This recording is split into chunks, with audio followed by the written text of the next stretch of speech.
From Daily Trust News Center, this is the News Hour. On News Hour tonight, new APC National Chairman, NWC members take oath of office, assures to heal wounds. 2 drug traffickers excrete 165 wraps of cocaine as 2,295 kilograms of substances are intercepted. Ocean Police Command parades couple for stealing infant from mentally ill woman. And on the foreign scene, El Salvador declares state of emergency over wave of gang-related killings. Hello and welcome to Trust TV News Hour. I am Ibrahim Yusuf. Now the news in full. Newly elected chairman of the All Progressive Congress, APC, Senator Abdullahi Adamu, says the newly elected members of the APC will not disappoint the party, but work hard to deliver on their mandate. Adamu stated this at the Eagle Square, Abuja, while delivering his acceptance speech shortly after being sworn in. The former chairman of the APC National Reconciliation Committee stressed the need for party members to renew their faith in the APC, its leadership and constitution at all levels in order to herald a new dawn. And always in the interest of the sovereignty. We need to renew our faith in our party and its leadership at all levels in order to herald a new dawn. We need to commit to the resolution of our crisis within the confines of our party constitution. We must resist the temptation to blow every minor personal disagreement into a major party crisis. It is time for us to do things differently. When we quarrel, we open our flanks to our rival political parties that are only too eager to exploit them for their own benefits. We promise you here and now that we shall heal any wounds in our party. We shall effect lasting reconciliations among our members, and we shall go into the next general election as a strong and united party. We offer our hands of friendship to all our members. I want to assure you that my colleagues and myself will run an open-door policy to all members of this great party.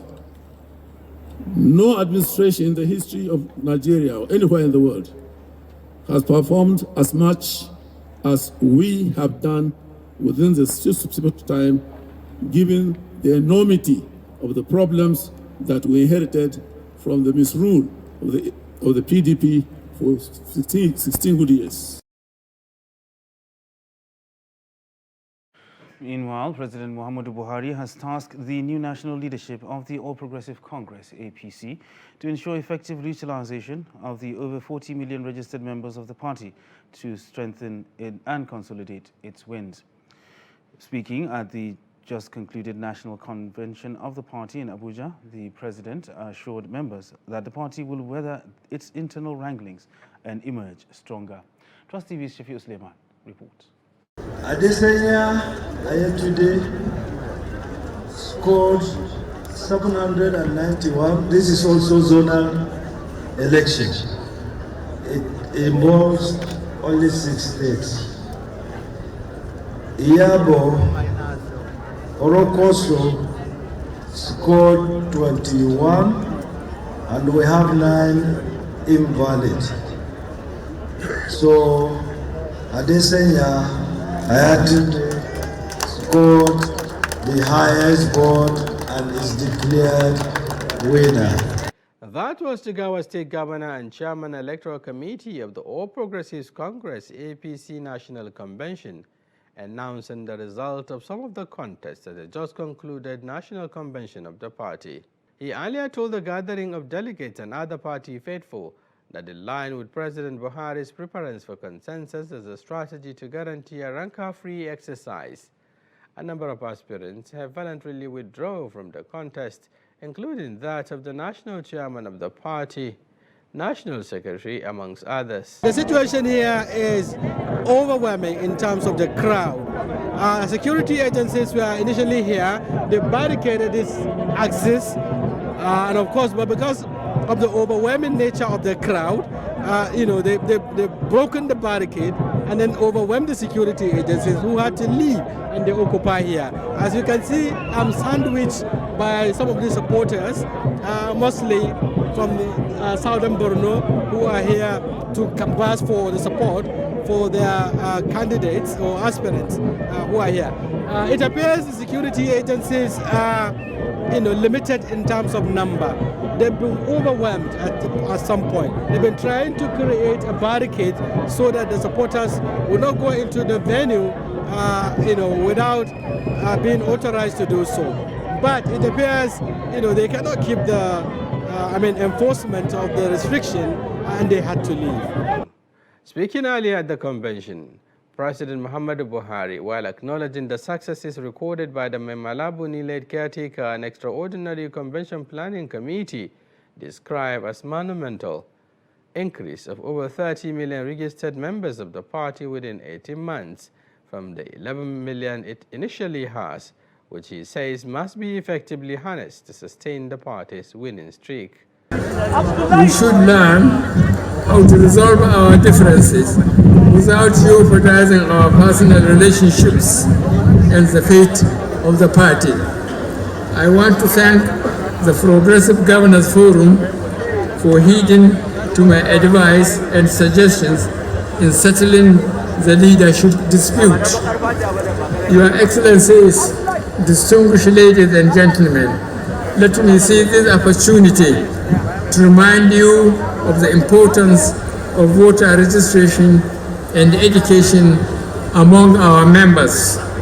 This is very necessary for us to justify our large numerical strength during elections. Outgoing youth leader of the party, Ismail Ahmed, raised concerns over the ability for the party to continue to enjoy the massive support it used to get as President Muhammadu Buhari exits the stage by 2023, saying the party will now live to its true character and meaning. This concern was however allayed by the President of the Senate, Ahmed Lawan. Now it is time again. The person who is responsible for bringing 10 million votes will no longer be on the ballot in 2023. This party will be judged by its own character. You may not be on the ballot in 2023. And let me be explicit. You will not be on the ballot in 2023. But Mr. President, you will remain the leading light, the moral compass of APC even after your tenure. The APC National Convention, which attracts an unprecedented crowd of supporters and party loyalists, will go well in history as one which has defied the naysayers who were initially skeptical about its holding. Its ability to utilize consensus as an effective tool to close ranks among members. Full of emotions, bickerings which almost set the party on the path of implosion. Shafiu Suleiman, Trust TV News, Abuja. And after months of intense politicking amongst the party faithful and uncertainties surrounding the APC National Convention, the party at the Eagle Square in Abuja elected new party officials to pilot its affairs, with Senator Abdullahi Adamu emerging as the new national chairman. Let's take a look at the profile of the new APC national chairman. The new national chairman of the ruling All Progressives Congress, Abdullahi Adamu, born in Kefi, Nasarawa State on July 23, 1946, attended Abdul Zanga Primary School, Kefi, and completed it at the Laminga Senior Primary School in 1959. He moved to the government secondary school, Makudi, Benue State, between 1960 and 1962, and thereafter to the government technical college, Bukuru, Plateau State, from 1962 to 1965. Adamu obtained the ordinary national diploma in building and civil engineering from the Kaduna Polytechnic in 1968, and the higher national diploma from the same institution in 1971, and worked as a maintenance supervisor at the National Electric Power Authority before returning for his HND. When he left school, he worked with the Northern Nigeria Development Corporation (NDDC) in Kaduna before moving to the private sector, where he became a consultant area manager with AEK, a firm of consultants, and appointed as the executive secretary of the Jos-based Benue Plateau Construction Company (BEPCO). Adamu, popularly called the Bridge, began his political career in 1977 when he got elected a member of the Constituent Assembly, which drafted the 1979 Constitution at the beginning of the Second Republic. He became a founding member of the defunct National Party of Nigeria, formed from a political association, the National Movement. At the same time, his home state, Nasarawa, became part of the old Plateau State. Thereafter, he became elected as the secretary of the NPN in Plateau State and later its chairman. Upon the collapse of the Second Republic in 1983, Adamu went to the University of Jos to study law as a part-time student.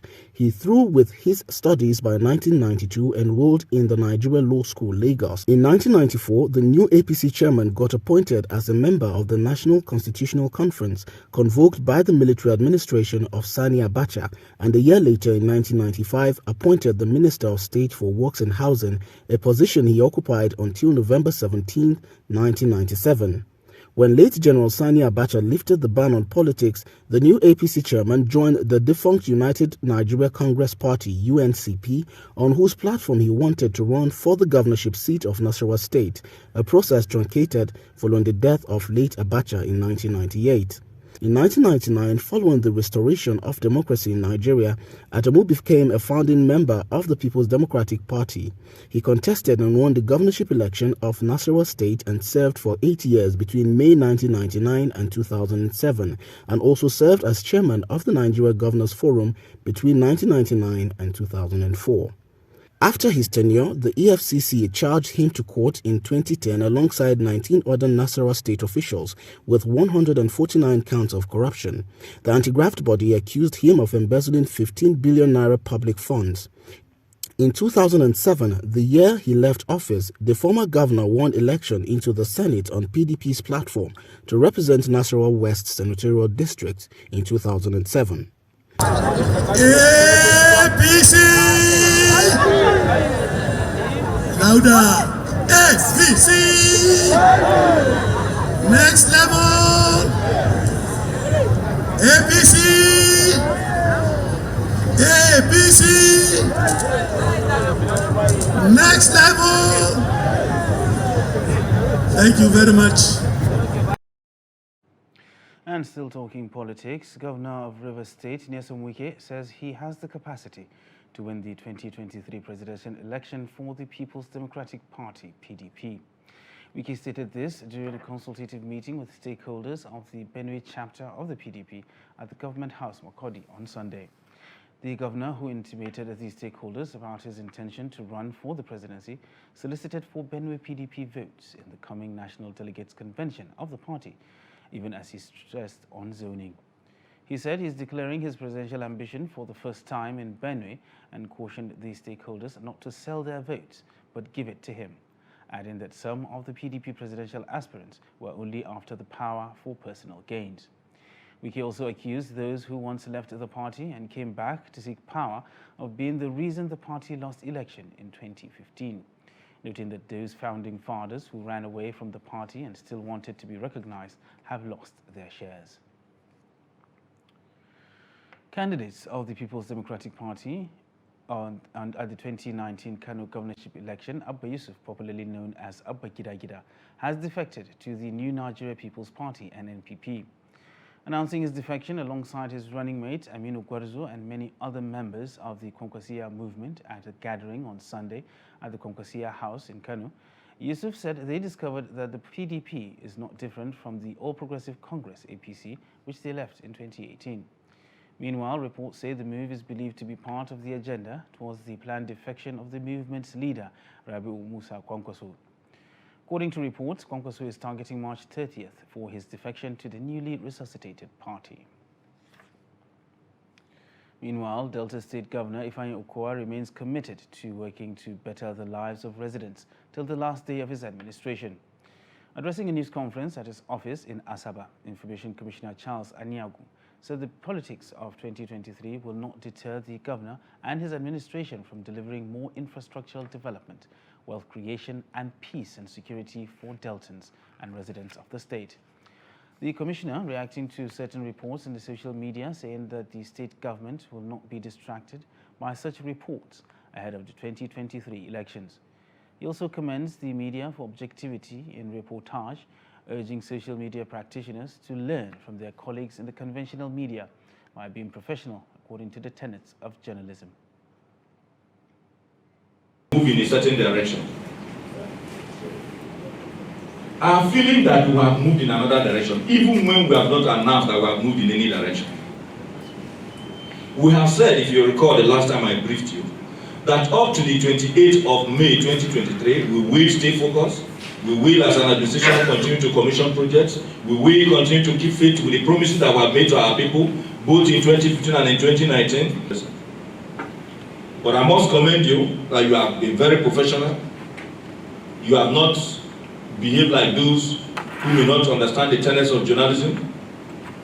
I must acknowledge your professionalism and the support you are giving to us as an administration, and to re-echo the fact that as an administration that will stay focused with the issues that we have canvassed right from 2015 up to the present day, and indeed up to the end of time in 2023 of this administration.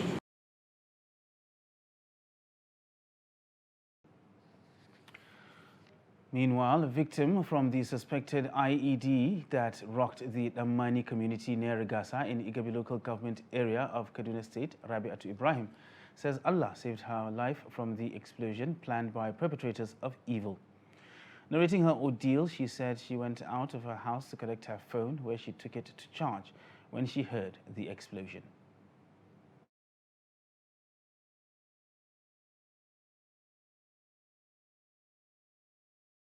I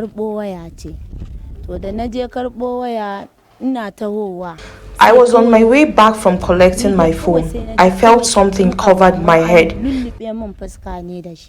Then I bent down, and the next thing I saw was blood dropping. I was rushed to the hospital alongside another victim. They accepted to treat me and refused to treat him.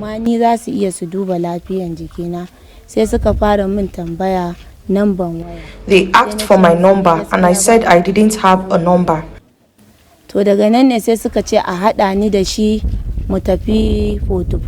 Then they transferred us to 44 Army Reference Hospital, where we were later treated. And still talking insecurity, the police in Zamfara State have arrested 10 suspects for various offences, including one of the commanders of the notorious bandit kingpin Bello Turji. Recovered 2 AK-47 rifles and 1 motorcycle. Police Command Public Relations Officer Superintendent Muhammad Shehu said police tactical team acted on credible intelligence, which led to the successes recorded in the fight against banditry in the state. The report.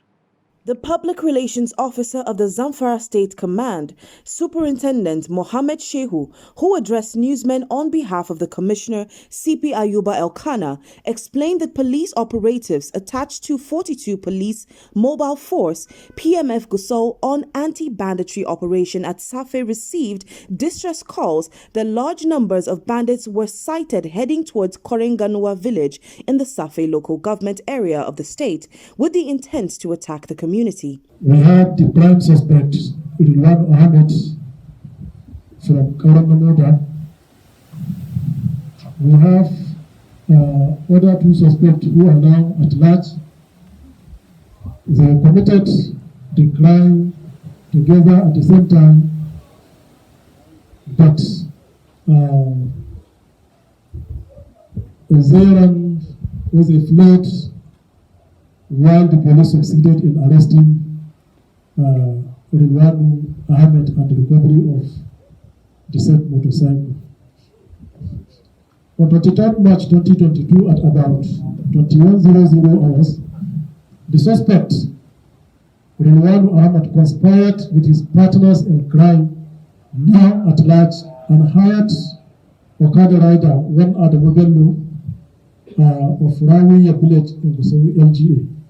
According to the police operatives on anti-banditry patrol on the 20th March 2022 at Gwashi area of Bukuyum local government area of the state, intercepted a notorious bandit named Lawali Ruguduma of Basari local government area of Katsina state. The police said he had confessed that they were the ones terrorizing residents of Katsina, Sokoto and Zamfara states. The achievement comprised the arrest of 10 suspects, including a commander to one of the notorious bandit kingpin, known as Bello Turji. Recovery of 2 AK-47 rifles during encounter with bandits in Sabi Axis. Recovery of 1 motorcycle and unconditional rescue of a 60-year-old female kidnapped victim. The achievement being showcased today is part of our belief, confidence, and trust that we have for our indefatigable Inspector General of Police, IGP Alkali Usman Baba, PSC Daga, NPM, FDC, in his untiring effort to improve the general welfare of police personnel nationwide. The police told journalists that the 10 suspects are currently undergoing discreet investigations and will be charged to court for prosecution thereafter. 2 drug traffickers, Elvis Iro, aged 53, and Mwazweke Kristen, aged 42, have excreted a total of 165 wraps of cocaine following their arrest at the Nnamdi Azikiwe International Airport, Abuja, by operatives of the National Drug Law Enforcement Agency. NDLEA on Sunday also said the agency intercepted consignments going to Australia, China, Qatar, Ireland, and Thailand. And in a raid in Rivers, Ogun, and Enugu, they seized about 2,293 kilograms of substances and cash. The report.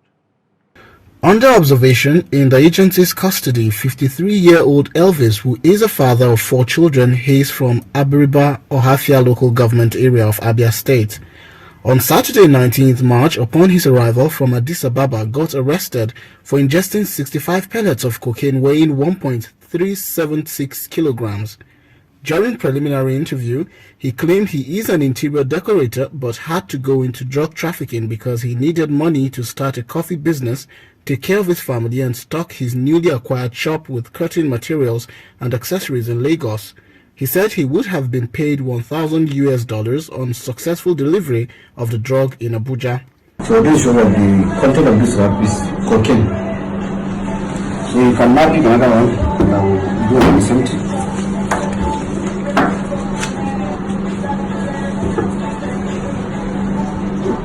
Another passenger on the same flight, 42-year-old Uwa Ezuoke Christian, ingested 100 pellets of cocaine with a total weight of 2.243 kilograms. Ikenna, who hails from Ojoto Idemili South local government area of Anambra State, claims he is a businessman dealing in baby wares before venturing into drug trafficking. During preliminary interview, he said he traveled to Addis Ababa to buy the drug for $10,000. After selling, he sold his land in his village and took loans from friends to be able to raise money to buy the drug. He claimed he had to go into drug to raise money for his business after being duped of $15,000 by his friend who lived in China. In a related development, narcotic officers of the Directorate of Operation and General Investigation intercepted substantial quantities of methamphetamine, cocaine, and cannabis sativa packaged for export to Australia, China, Qatar, Ireland, and Thailand through some courier companies in Lagos. While operatives also intercepted 2.9 kilograms of methamphetamine in packs of black soup and toner machine heading to Australia and Qatar, 600 grams of cocaine concealed in school certificates and file folders going to Australia and Thailand were equally seized. No less than 25.5 kilograms cannabis concealed in packs of Dudu Ocean soap and tins of palm fruit extract, Banga, heading to China and Ireland was also seized at a courier company in Lagos. Similarly, 2,293.324 kilograms of assorted illicit drugs and 791,100 naira were recovered in major raids by operatives in Ogun, Rivers, and Enugu State in the past week. The content of this is cocaine.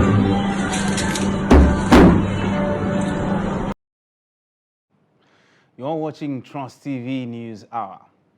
Coming up after the break, how disengaged textile worker survives awaiting terminal entitlements. This and more after the break. Do stay with us. Coronavirus disease. COVID-19 is an infectious disease caused by SARS-CoV-2 virus. Most people who fall sick with COVID-19 will experience mild to moderate symptoms and recover without special treatment. However, some will become seriously ill and require medical attention. The virus can spread from an infected person's mouth or nose in small liquid particles when they cough, sneeze, speak, sing, or breathe. These particles range from larger respiratory droplets to smaller aerosols. You can be infected by breathing in the virus if you're near someone who has COVID-19 or by touching a contaminated surface and then touching your eyes, nose, or mouth. The virus spreads more easily indoors and in crowded settings. Maintain a safe distance from others at least 2 meters even if they don't appear to be sick. Wear a mask in public, especially indoors or when physical distancing is not possible. Clean your hands often. Use soap and water or an alcohol-based hand sanitizer. Cover your nose and mouth with your bent elbow or a tissue when you cough or sneeze. Stay home if you feel unwell. Get vaccinated. Properly fitted masks can help prevent the spread of the virus from the person wearing the mask to others. Masks alone do not protect against COVID-19 and should be combined with physical distancing and hand hygiene. Protect yourself and others around you by knowing the facts and taking appropriate precautions. Follow advice provided by your local health authority. This message is brought to you by Trust TV.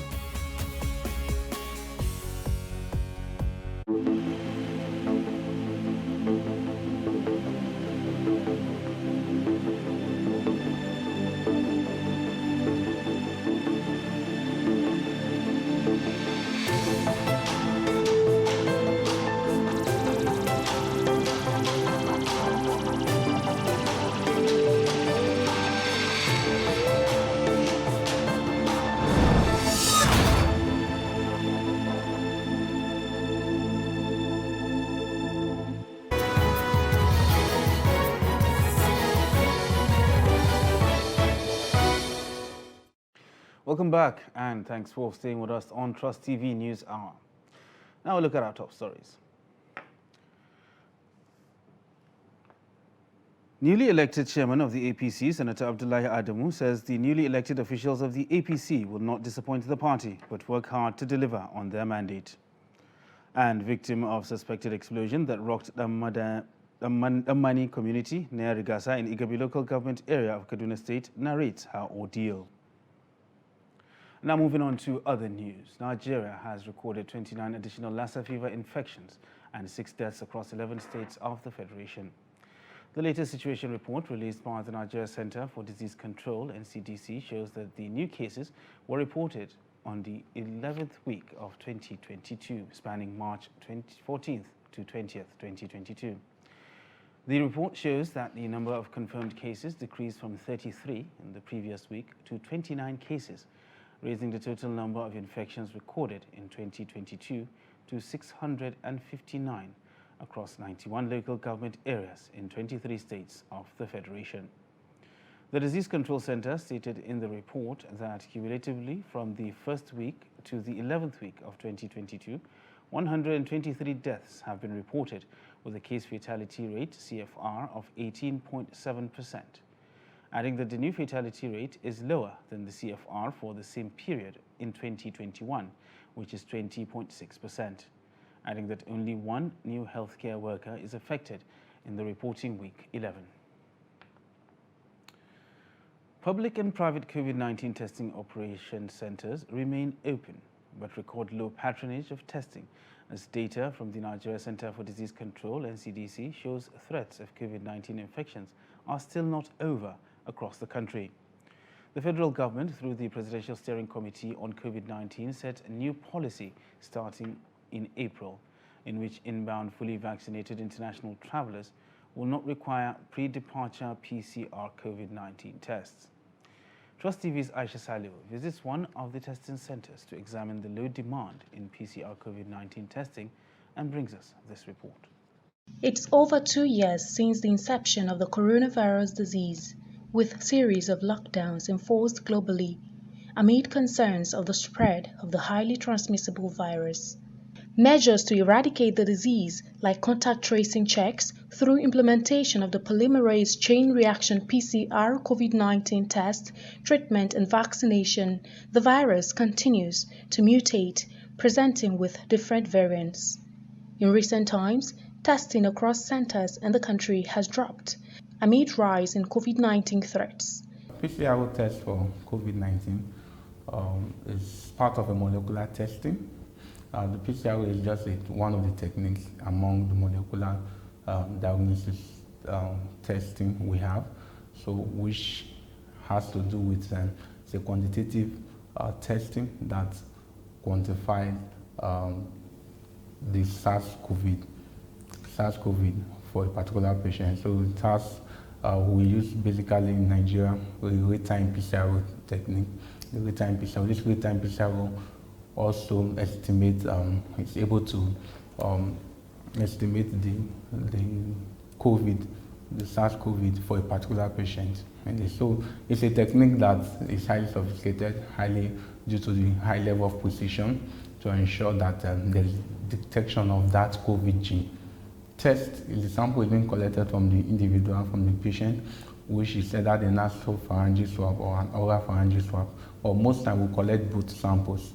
So the nasal is from the nose using a swab stick, and the oropharyngeal swab is also that using a swab stick. So when it's being collected into like the VTM tube, so the sample is being taken to the lab. So on arrival at the lab, there are different stages of the testing, from basically from like what we have like extraction. So the SARS-CoV is extracted from the sample. So normally it's an RNA virus. So we do what an RNA extraction. So the extraction can either be manual or automated depending on the facilities or what they have available.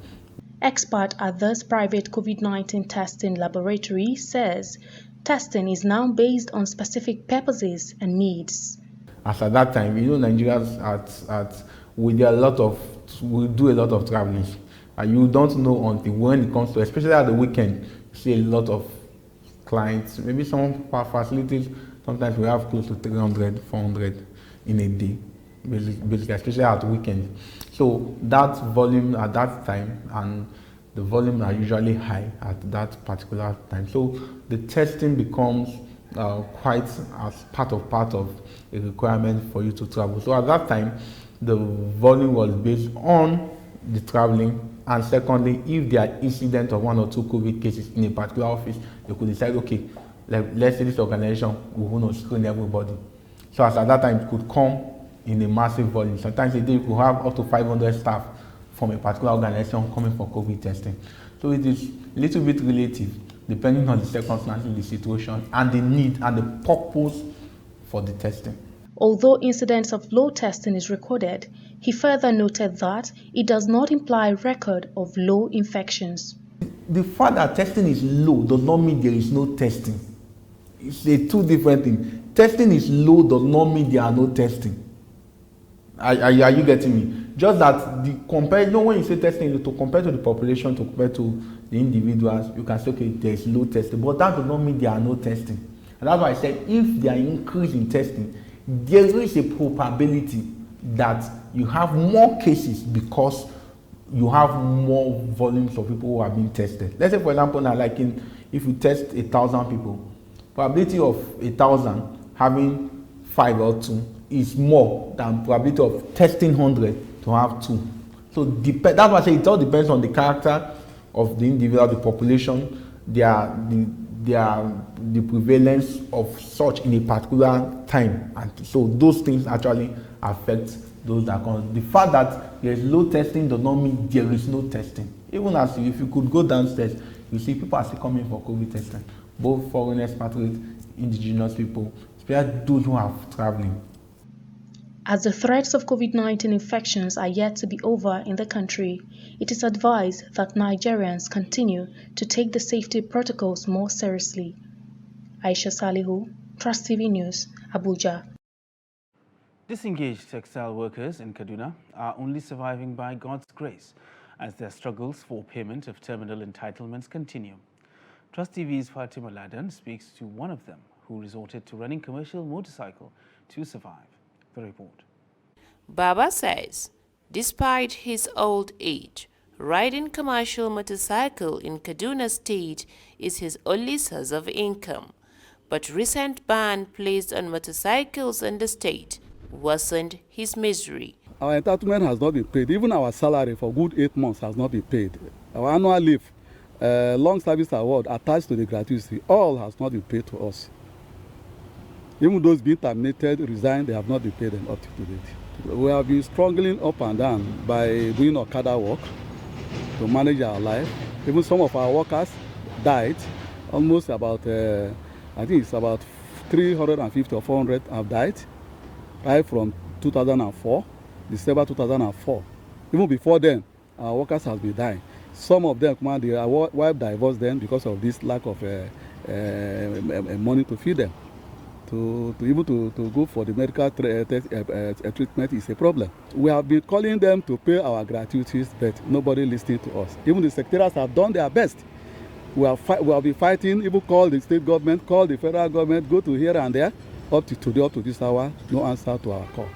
The national president of the Textile Garment and Tailoring Workers Union, John Adaji, says efforts of the union to ensure that workers get their entitlements fail to yield any result. KTL is in Kaduna, here in the heart of Kaduna, owned by 19 northern states. The second one is Arewa Textile. Both of these textiles are in Kaduna here. It's not that they unilaterally closed down, but it's worrisome because our members were not paid their entitlement. And 2 decades down the ladder, the number of our members that have died because of suffering, their children has become a destitute in the streets. Frustration, many of them have gone. The money we are looking for the case of a KTL is about between 6 to 7 or 800 million, which is less than $1 billion. And I say this, that if you share, even let's say it's $1 billion, ask 19 states to share it, because they are the owner. So if they share it, what it means, each person will pay less than 40 million or less than 50 million. So what does it take them? Arewa Textile is closed for nearly 17 years with over 4,000 workers laid off. Up till now, the workers are still waiting and hoping to get their terminal entitlements paid. Fatima Salaladen, Trust TV News, Kaduna. Joint Action Committee, JAC, of the Senior Staff Association of Nigeria Universities and Non-Academic Staff Union of Allied and Non-Educational Institutions have joined other university-based unions to cripple both academic and administrative activities in Nigeria public universities. Rising from their meeting in Abuja, JAC, in a memo addressed to the leadership of the union's branches nationwide, directed them to ensure total compliance to the directive. The memo, signed by SANU President Muhammad Ibrahim and NASU General Secretary Peters Adeyemi, entitled Commencement of 2-Week Warning Strike, directed the branches of the 2 unions across the country to embark on a 2-week warning strike from Monday. The union said they are ready to present to the federal government its preferred mode of payment, the University Peculiar Personnel Payroll System, which they said will address all the challenges the union are facing in the payment of their salaries. Recall that the Academic Staff Union of Universities, ASU, had on February 14th commenced a 4-week warning strike as a result of the alleged inability of the federal government to address their demands, and at the end of the 4 weeks extended the strike to another 8 weeks, while the National Association of Academic Technologists had last week commenced its own 2-week warning strike. Stakeholders believe that the over 13.5 million out-of-school children if left unattended, can be catastrophic for Nigeria, while skills acquisition can help eradicate abject poverty. Wife of Kwara State Governor Olufunke Abdulrazak said empowerment of youth and women on basic bead and jewelry designing, if embraced, can help address joblessness. The report.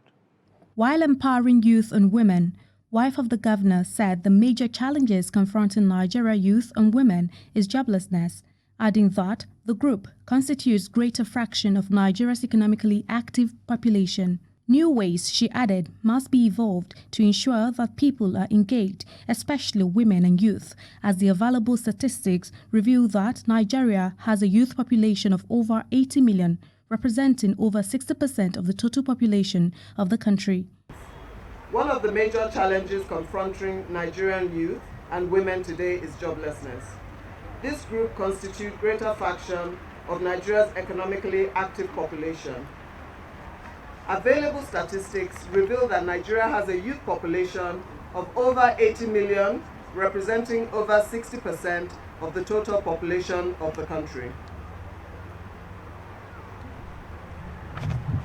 So even though we can see that we have a lot of youth in the country and a lot of women, we're trying our best to do the best we can from them. We see that there was some unemployment due to the outbreak and subsequent effect of COVID-19 pandemic on the economic condition in the country, which made it even harder for employers to create more jobs. But the fact remains that new ways must be evolved to ensure that the people are productively engaged, especially our women and our youth. You heard somebody say here today that you train a woman and you've trained a nation. You will agree with me, however, that skills acquisition is a veritable tool for eradicating extreme poverty and hunger, with the aim of paving the way for employment and creating an avenue for job and wealth that may bring about self-sufficiency and reliance and contributing to the growth of the economy of our dear state and country. It should be noted that skills acquisition is a strong vehicle for promoting economic empowerment and eradicating poverty among women and youth, which is key to attaining the United Nations Sustainable Development Goal 1, SDG 1. Commissioner for Women Affairs, Mopelola Abdulmalik Bashir, said that the gathering is to formally graduate and present work to beneficiaries of the First Lady's Skills Acquisition and Empowerment Program. Now decided to increase the number of skills available at the ministry. We are looking at what we can do in the traditional setting. ASOK is our traditional skill, especially in the central. And those are the other side of the other 15 local government, or there are about 12 local government. We are coming around. Included, are we ready to be part of it? Then there is a unit in the ministry now, beautifully referred to as Gender Inclusiveness Unit. And a law has been signed to back that up. Isn't that beautiful? There's a law that says nobody, no administration will come to Kwara State without giving women their pride of place. I'm happy to be part of that. The gathering is exploring how an average African girl child can be properly enlightened, develop capacity, and above all, how they could be assisted to enable them reach the peak of their careers. Girls have the potential to change the world, both as the empowered girls of today and as tomorrow's workers, mothers, entrepreneurs, mentors, household heads, as well as political leaders. It may interest you to know that more than 75% of the 13.5 million out-of-school children in Nigeria are girls. Hence, an investment in realizing the power of adolescent girls upholds their right today and promises a more equitable and prosperous future. It is my belief that as young girls, you can draw strength from the experiences of these great daughters of Africa and in turn apply same to nurture the cause of your individual futures. On this occasion, however, I reaffirm my belief that it is the right of every girl, and indeed every child, to have access to qualified and affordable education, as well as health care and other basic necessities for a good life in a peaceful and secure environment. while expressing concerns over 13.5 million out-of-school children in Nigeria, a significant portion who are girls. Abdulrazak challenged critical stakeholders to go extra mile in addressing the menace. Meanwhile, wife of Oyo State Governor Tamunuminini Makinde has called on women to leave a good legacy in whatever position they find themselves. She made the call at the 2022 Women's History Month dinner party with the theme Gender Equality Today for a Sustainable Tomorrow, organized by Initiative for Information, Arts and Culture Development in Nigeria, held in Ibadan. The report. According to Makinde, girl-child education, women empowerment, and women participating in governance cannot be overemphasized. Women empowerment and women participating in governance cannot be overemphasized.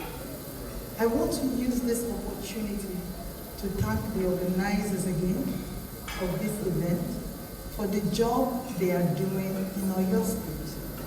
Please, women, wherever you find yourself, leave a lasting legacy in that position so that other women can be able to occupy key positions in our world in future, in areas such as education, medical, business, economic, and political sectors. As leaders in our respective offices, we represent the beacon of light, as I said. Hence, let us guide the next generation of women by promoting gender equality for sustainable future. Earlier in her opening remarks, Executive Director of the Initiative for Information, Arts and Culture Development in Nigeria, Adefemi Bukno Arigbede, said the event is organized to elicit intellectual conversation among women. Activities we have, if it's not a wedding, it's a funeral. If it's not a funeral, it's someone's birthday. But we can come together to have intellectual conversations over a 3-course meal, as well as have fun. That is the essence why we're here tonight. Professor of Computer Science and the keynote speaker, Professor Adenike Oshofijan, said that gender equality is a fundamental human right and that it should be in every sector. Gender equality is not by burning grass. Gender equality is not by turning every he to every she. Gender equality is when we all have equal rights, responsibilities, and opportunities. And why do we need gender equality? To prevent violence against women and girls. So it is essential for economic prosperity, to promote safer and healthier societies, and it is even a fundamental human right. We need gender equality in politics, in education, in the health sector, in the social sector, in the economic sector, etc., etc. Women and girls everywhere must have equal rights and opportunity and be able to live free of violence and discrimination. Awards were given to some outstanding women in the society. Art is passion, and for many, but for Ibrahim Adam, art goes beyond just passion. He is a resident of Abuja and is into artistry works such as sculpturing, crafting, and sketching. He displays his works beautifully by the roadside to attract buyers. He speaks on what art truly means to him. I did not go to any university. I learned in the streets. So some of my friends used to go and play ball, and I used to just take my pencil, begin, drawing whatever I see. When others are on the playing field, I'm just in my room and drawing, and inspiration are coming to me. That's how I become an artist. The problem we are having in Nigeria is that artists here are not well patronized because Nigeria doesn't have tourism like in other countries. So many artists are suffering, but we only have a little patronage from the domestic patrons at around about. So globally, I can't say that we have an authority as supposed to be, like in other neighboring countries. When I was a child also, I have some, I used to manufacture a lot of things like toys, and things. I learned weaving, beading works, beadworks and things. I did them by myself. My necklaces, my sister's necklace. So from there, it's from there that I've started to. Right now, as an artist, I had to come and, and display, somewhere that people can appreciate my work. Right now, we don't even have an art center that is proposed to the artists. The artists can stay and work, and still government is still disturbing us with all those things. Sometimes you see task force, they come and pack those works. Last time they damaged, I carved some native bed, they burn it down because they don't know the value of artists. And now look at the foreign scene, where lawmakers in El Salvador have declared a state of emergency on Sunday. According to the president of the Legislative Assembly, the move is to curtail civil liberties and expanding police power as the country faces a wave of gang-related bloodshed that has left dozens dead in just 2 days. Gang violence has soared in El Salvador, with police reporting that 62 people were killed on Saturday alone. According to official figures, 12 of the killings took place in the central department of La Libertad, while the western department of Achuapa recorded 9 each. The rest are distributed across the country's remaining departments. Police and the military arrested several leaders of the Mara Salavratucha MS-13 gang over the spate of killings in the early hours of Sunday. Now a quick look at sports, where the Nigeria Football Federation has announced a free bus ride to willing fans to the Moshood Abiola National Stadium on Tuesday to watch the Super Eagles clash with Ghana. The Director of Media of the NFF, Ademola Olajire, announced this in a statement on Sunday. He said the NFF reached a decision for the free bus ride after they secured permission to fill up the stadium on Tuesday. Nigeria hosts fierce rivals Ghana in a tie the Super Eagles must win by any margin on Tuesday, following a 0-0 draw in Kumasi on Friday. The buses will be available at places such as Kefi, Masaka, Maraba, Nyanya, Orozo, Kurudu, Jikoi, Suleja, Madalla, Zuba, and Deidei. Other locations include Kubwa, Gwagwalada, Kuji, Lugbe, Pape, Life Camp, Eagle Square, Old Parade Ground, Area 3, Kabusa, Apple Mechanic, and Gwarimpa, all heading to the Moshood Abiola National Stadium.